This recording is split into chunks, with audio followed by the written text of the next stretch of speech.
let's take a poll. If one of your lifelong dreams is to have a visible pack of abs, comment below and say yes, abs. If not, comment and reply no abs. And please explain the reasoning for your answer. Back in high school, I had abs, but then I lost them. So the goal of this challenge was 100 days to visible abs. By the way, something really cool I learned is that depending on your genetics, you can have either a 4, 6, or potentially an 8 pack. So I mean, wouldn't it be worth it finding out in one's lifetime what type of abs you have? Okay, that is my opinion. I am done convincing you for now. Let's jump into things, shall we? We went over my goal, now onto the theme. My character.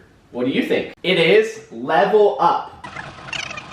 Leveling up my character. I posted a lot of shorts throughout these 100 days. You're welcome to go view those. And every week I had a stats update. We'll jump into this mindset later in this video. Okay, onto my beginning stats. I'm a 31 years old unk. Wow. I have an amazing wife and 2 incredible kiddos. Lots to be grateful for. My height is 6 feet tall, and my weight, 82.3 kg, 181.4 pounds. Starting body fat percentage was 21.2, but I have a bunch of stars here to help me remember. I was using this smart scale throughout these 100 days, but the problem here is that the body fat percentage on these smart scales can be off by anywhere from 5 to 10+%. So just a tip for you, if you're like me and you only have this type of scale to track your progress, that's okay, but use it for more of overall longer trends. Okay, on to what I tracked. In a nutshell, I tracked body fat, weight, had a few columns for diet, steps, and exercise. In this spreadsheet I tracked each of these items. For the diet, I prioritized a mostly clean diet, focusing on whole foods that are less or minimally processed, unrefined foods. So that was a check mark column. Another one of these columns was prioritizing P and H.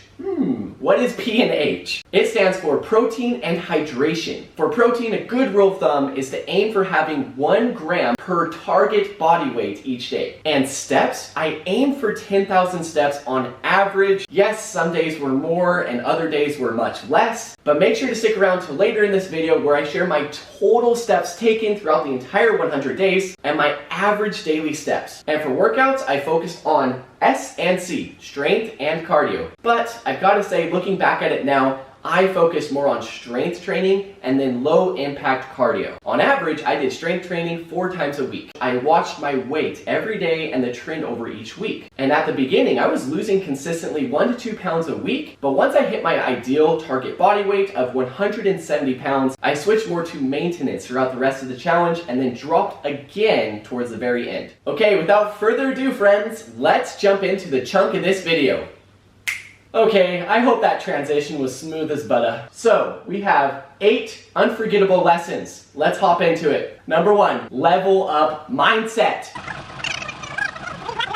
Aw yeah. As mentioned previously, I did share short videos each week with updates sharing my level up journey and how my character stats are improving. So something extremely exciting happened on day 32 of this challenge. For the longest time, I hadn't been able to do body weight pull-ups, but on this day, I got 2 of them. So yeah, in addition to trying to get that 6-pack, strength training was a big focus of mine and I was continuing to level up. By the end of the challenge, friends, it was so crazy. I was able to get 5 bodyweight pull-ups. Going from 0, it's probably been over 10 years that I haven't been able to do pull-ups. And then in this challenge, I truly leveled up. And a big reason for that is because I was focused on the character development, right? And this goes for all aspects of our health and fitness journey. Another thing I noticed was on day 57, my abs started to protrude. They started to pop out more after ab exercises. That was cool. That was a level up moment for me. Another crazy thing happened during this challenge. So I used to be obese, weighing 270 plus pounds. Long story short, I wanted to be a better example of strength and fitness for my wife and children, and really just feel better, don't get injured as often, and feel younger, like my normal self. And so I reached 170 pounds, making it my 100-pound weight loss milestone. So yeah, that was super exciting. The reason I love this level up mindset so much is because it's progress focused. Yes, our weight may fluctuate and our energy levels as well from day to day, but if you focus on those small wins, even just the effort, focusing on the effort is so awesome. Those small things really do add up and make your character stats get better. All right, number 2, prioritize. I already touched on this earlier in the video. It is to prioritize protein. Why, you may ask? Well, first and foremost, recovery. Having enough protein in our diets each day helps us recover better from strength and cardio workouts. So I like to think of it as a healthy cycle of training hard, getting that protein for recovery, as well as adequate sleep and recovery. Protein, if you didn't know already, also has a high thermic effect. Simply put, it takes more energy to digest, absorb, and metabolize protein compared to fats and carbs. Let's say you consume 100 calories of just protein. 20 to 30% of that is basically processed by the body, you could say. So the calories that actually really count from those 100 calories, the net calories you could say, is actually about 70 to 80 calories. Pretty cool, right? One more important thing to note is that protein is super satiating. Personally, I love having a protein shake to get things started in the morning, and you can do this too. Pair some protein with your meals to stay fuller for longer. Okay, number 3 was super important throughout these 100 days. Don't underestimate low impact cardio. Okay, I'm sorry, I didn't write that very clearly. As mentioned previously, I strength trained on average 4 times a week and would try to get in at least 30 minutes of walking on the treadmill after each workout. And guess how many steps I had in total over these 100 days? The answer is 953,753 total steps. Almost hit 1 million, but not quite. Sorry to disappoint. And my average steps throughout the entire challenge were 9,538. So yeah, there were some days that I was over 10,000 steps, but definitely days where I was under as well. But we have that level up mindset, so we keep going regardless and look at averages over the weeks and months. Seriously, I think in fitness it's so important to have some flexibility. For example, calories. I think it's important to have a calorie range and look at calories as an average of the entire week. And same with steps. Try to get 10,000 or even 8,000 honestly is amazing. But also look at your averages over the weeks. Okay, on to number 4. During this 6-pack challenge, I was reminded of a very important lesson from Athlete X. Shout out to Jeff Cavalier, thank you so much. He gave an important reminder and answered the question of what will ultimately determine our body fat percentage. And he put it so simply. He said it's what you put into your mouth. It is diet that is so crucial and oftentimes not dialed in enough. If you're just starting out, please friends, make sure to track your calories and or weigh out your food at least for a week or longer to see how much you're actually consuming. And please don't forget liquid calories and those sneaky or more hidden calories such as oils, okay? Once you know how many calories you're actually consuming on a daily and weekly basis, you can make some needed adjustments. And everyone will have different challenges when it comes to diet. For example, my mother-in-law here makes amazing homemade food every day, but with Chinese food, there tends to be a lot of oil use in the cooking process. So instead of flat out rejecting the food, which I don't think is a very good idea, I will either just eat less of those foods that are more oily, or even wash the food a little bit to get some of that oil off. Once you've tracked your calories for some time, you will start to develop calorie awareness and know which foods tend to be higher and lower in calories. Yes, calories are important, but if you want to be happy in a calorie deficit, please also focus not just on the quantity, how many you're eating, but also on the quality. The more nutrient dense, protein packed, and more fiber, the more satiating it will be, and you can feel fuller for longer. On to number 5. Energy comes after we get moving, after the movement. Now, I must add here that this isn't always the case, but I can guarantee there are days and times where we will feel unmotivated. Basically, unless I was feeling crazy sick, I had no excuses to make to not go to the gym or get a workout in. And honestly, it's like this coolest paradox, putting in the physical effort first and then the energy comes second. And to finish off this unforgettable lesson, I must ask you, has there ever been a time that you went to the gym and regretted it afterwards? If you said yes, I don't know if I believe you. On to unforgettable lesson number 6. What for cheat meals?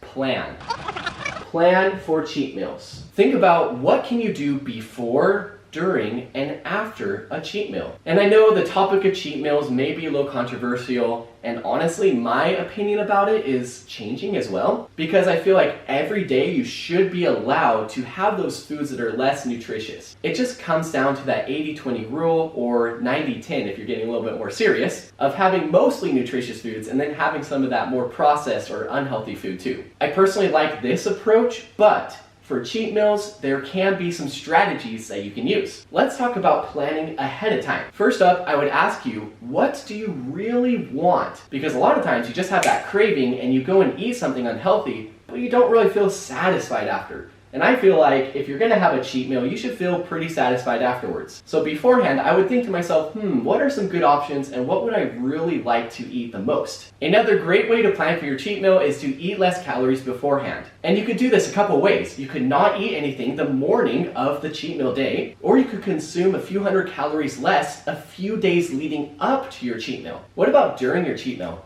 There are definitely things you could do to make you feel less guilty about it, you could say. For example, friends, on day 18 of this 100-day six-pack challenge, I had my first cheat meal. I went to McDizzle's and got what I really wanted, but I swapped out the fries for corn and the regular sugar drink for a zero sugar drink. I know that may sound crazy. I actually usually love eating the French fries at McDonald's. I mean, who doesn't? But I just wasn't craving it at the time, so I mean, listen to your body too. Another good thing to do during your cheat meal is to keep prioritizing protein. Get lots of protein and fiber in with your meal if possible. Then after the cheat meal, a good thing to do is to remind yourself it's okay, but explain why it's okay to yourself. Because you'll get right back on track, and the most important thing to remember here, friends, is that it's what you do most of the time that makes the biggest difference in your life. A cheat meal here or there will not destroy all of your progress, and everything will be just fine. Okay, number 7. Are you ready? Eat those carbs strategically. Now, there's some people out there that say that carbs are bad,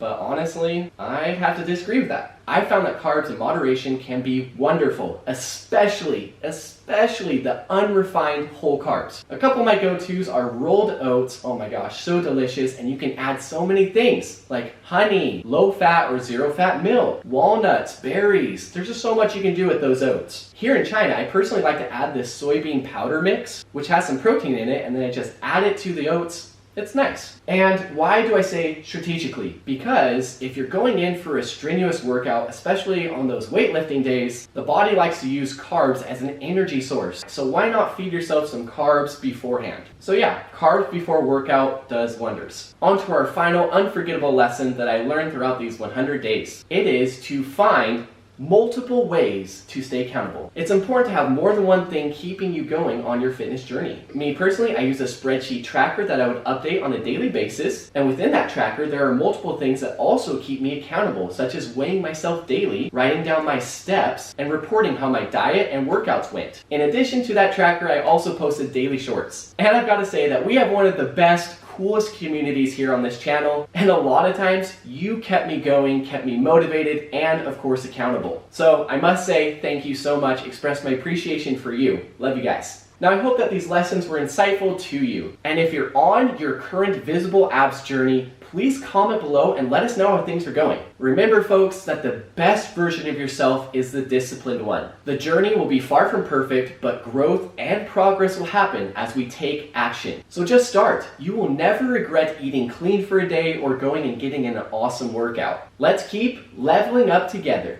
Take care, everyone, and please subscribe to not miss out on more videos like this one.